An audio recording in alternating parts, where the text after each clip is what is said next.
تو اگر یہاں ہمارے ملک میں روزگار کے ذرائع ہوں گے، ہمارے یہاں تھوڑی سی کرپشن کم ہو جائے گی، ہمارے یہاں میں سمجھتا ہوں کہ یہ ملک ترقی کر سکتا ہے، اور اس میں مل جل کر ہی کی جا سکتی ہے۔ ٹھیک ہے، جوائنٹ ایفرٹ کی صورتحال اتنی ضرورت ہے، اچھی نہیں ہے کہ اس کی یہاں تعریفیں کی تعریفیں جائیں کی جائیں، اور میں خواہ مخواہ جھوٹ بولوں، میں دل برداشتہ پوری یقیناً زندگی یہ آپ جھوٹ نے نہیں بولا تو اب آج کیسے بہت بولوں؟ بہت اچھی بات جیسے ہے، حالات ہیں یہ میں سمجھتا ہوں کہ یہ سچ بولنا مناسب پڑا، نہیں ہے، مناسب نہیں ہے، بالکل ٹھیک ہے۔ ابھی آپ نے گفتگو کے دوران کہا یوم سیاہ، تو میں اگلے دن وہ کیلنڈر گھر کے اندر لگا ہوا تھا، تو اس کے اوپر میں نشان لگاتا جا رہا تھا کہ آج یوم سیاہ ہے۔ اب یقین کریں سفید دن ہمارے پاس بڑے تھوڑے رہ گئے ہیں، وہ 1 جنوری سے لے کے 31 دسمبر تک ہمارے پاس میرے خیال میں سفید دن کم ہے، سارے سیاہی دن ہیں۔ میں دیکھ رہا تھا اس میں ثانیہ APS، پھر کشمیر کا دن، اور پھر فلانا دن، اور پھر واقعہ، پھر 5 بھی ہے، پھر جناب بھٹو صاحب کی اپریل کا 4 تاریخ جو ہے وہ پھانسی کا دن، یوم سیاہ، تو پھر وہ ہمارے پاس اب پورا کیلنڈر اب جو ہے وہ سیاہی ہو واقعات چکا ہے۔ بہت وہ زیادہ ہیں نا۔ اب تو میں نے سوچا سیاہ رنگ کا ہی کیلنڈر خرید لوں، تو بچا اس میں کچھ بھی نہیں ہے، تو اتنے واقعات ہیں، یہ ہماری بڑی بدقسمتی ہے۔ یاسر صاحب فرمائیے گا اس کے اوپر کیا کہیں گے؟ ابھی جیسے رزاق بھائی نے نشاندہی کی ہے، درد رکھتے ہیں ایک عام آدمی کا اور ترجمانی کر رہے ہیں، یہ بڑا ضروری ہے، لیکن سیاسی جماعتوں نے جو کچھ کیا اس کے اوپر بہت زیادہ تنقید ہوتی ہے۔ باقی ماندہ جو ہمارے ادارے ریاستی ہیں، کیا سب نے اپنی ذمہ داری پوری کی ہے؟ سوال ایسا ہے کہ اس کو پوچھنا جو ہے اس وقت شجر ممنوع ہے، لیکن نہ چاہتے ہوئے پوچھنا پڑے گا۔ یہ ہو کیا رہا ہے؟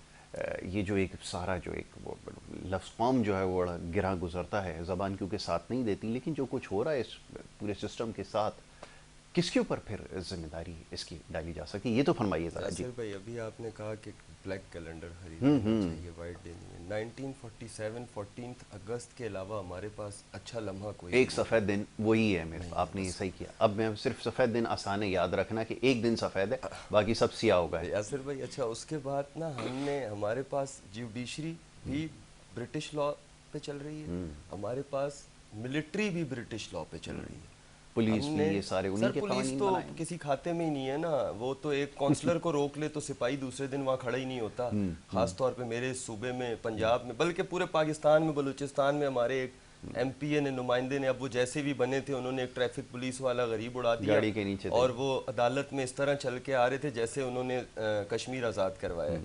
تو پولیس تو کسی گنتی میں نہیں ہے، جن کا پرسان حال اپنا کوئی نہیں ہے ان پہ ہم کیا شکوہ بیچاروں پہ کریں۔ لیکن یہ 2 ادارے ہیں جو بہت ہمارے طاقتور اور تحفظ کے اور انصاف کے علمبردار ادارے، ہم ان کا تو اپنا قانون نہیں بنا سکے۔ ہم کوئی برطانیہ کا لاء اپنے اوپر لاگو کرنے کے لیے نہیں آزاد ہوئے تھے۔ ہمیں جب قائد اعظم رحمۃ اللہ تعالیٰ نے علامہ کے خواب کو عملی جامہ پہنایا تو بات یہ تھی کہ پاکستان کا مطلب کیا؟ لا الہ الا اللہ، لا الہ الا اللہ پہ یہ پاکستان بنا تھا۔ ہم نے نفاذ شریعت کرنا تھا، ہم نے اللہ کے دین کو اس ملک پہ نافذ کرنا تھا، ہم نے ویسا کچھ بھی نہیں کیا۔ قائد اعظم تو اپنے حصے کا کام کر کے چل دیے، اس کے بعد سے آج تک ہم نے سوائے اس کے کہ ہم نے اپنا پیٹ کیسے بھرنا ہے، ہم نے اپنی فیملی کو، اپنے اہل و عیال کو کیسے ایڈجسٹ کرنا ہے، ہم نے اس پر کام ہی نہیں کیا۔ ہم آج بھی یہ تو کہہ رہے ہیں کہ فلاں نے آئین دے دیا، فلاں نے موٹر وے دے دیا، فلاں نے جو ابھی آخری حکمران اترے زبان دے دی۔ بھائی اس موٹر وے، اس آئین اور اس زبان سے کیا میرے لوگوں کو روزگار ملا؟ انتشار ہی پھیلا ہے۔ بالکل ٹھیک ہے۔ آج تک ہم فساد میں پھنسے ہوئے ہیں۔ میں اس حکمران کو حکمران مانوں گا جو ہمارے لوگوں کو کام کرنے کے مواقع دے گا، بہت اچھی بات ہے۔ انہیں روزگار کے مواقع۔ آپ غالباً جاننا چاہ رہے ہیں؟ مجھے بریک کی طرف جانا، اور سیگمنٹ بھی میں نے جو ہے وہ ختم کرنا ہے کیونکہ وقت میرے پاس ختم ہو گیا۔ باتیں تو بہت ساری ہیں جو کی جا سکتی تھی۔ میں بڑا شکر گزار ہوں، مشکور و ممنون ہوں معزز مہمانوں کا، انہوں نے پروگرام میں ہمیں وقت دیا۔ اس مختصر وقت میں بڑی اچھی گفتگو رہی ہے، اچھی ان سینس کہ اس میں سچ بولا گیا۔ یقیناً کانوں کو جو یہ چیزیں اچھی نہیں لگتی، لیکن نہ چاہتے ہوئے یہ معاملات ایسے ہیں جس کے اوپر اب بات کرنے کی ضرورت ہے۔ میں ایک دفعہ پھر بڑا شکر گزار ہوں ملک یاسر سکندر امان صاحب کا اور جناب عبدالرزاق باجوہ صاحب کا، دونوں معزز مہمانوں کا پروگرام میں شرکت کی۔ ایک بریک کی طرف جانا ہوگا، بریک کے بعد جو دوسرا سیگمنٹ ہمارا ہے وہ جاری رہے گا۔ آپ دیکھتے رہیے گڈ مارننگ کراچی۔